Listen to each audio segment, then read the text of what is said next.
आज हम आपको ले चलते हैं जुनूब मशरक़ी एशिया के समंदरों में, जहां पानी के बीचों बीच एक ऐसा कबीला आबाद है जिसे दुनिया बाजाओ के नाम से जानती है।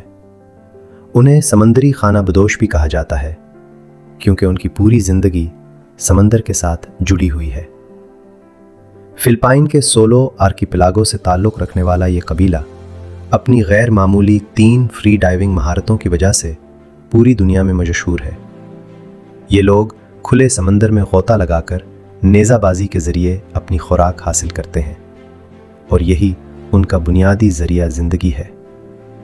हैरत की बात यह है कि बाजाओ सिर्फ माहिर गोताखोर ही नहीं, बल्कि उनके जिस्म में एक ऐसी जीनियाती तब्दीली भी पाई जाती है जिसे अक्सर लोग समंदरी खाना बदोश जीन कहते हैं।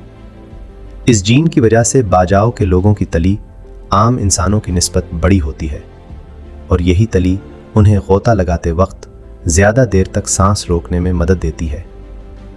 ये कुदरती मुवाफ़क़त ही उन्हें दुनिया के बेहतरीन फ्री डाइवर्स में शामिल करती है।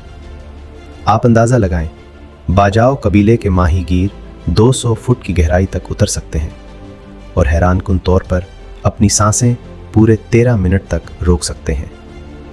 यह है समंदर के उन खाना बदोशों की कहानी, एक ऐसी कौम जिनका दिल और जिनकी ज़िंदगी समंदर की ही लहरों के साथ धड़कती है।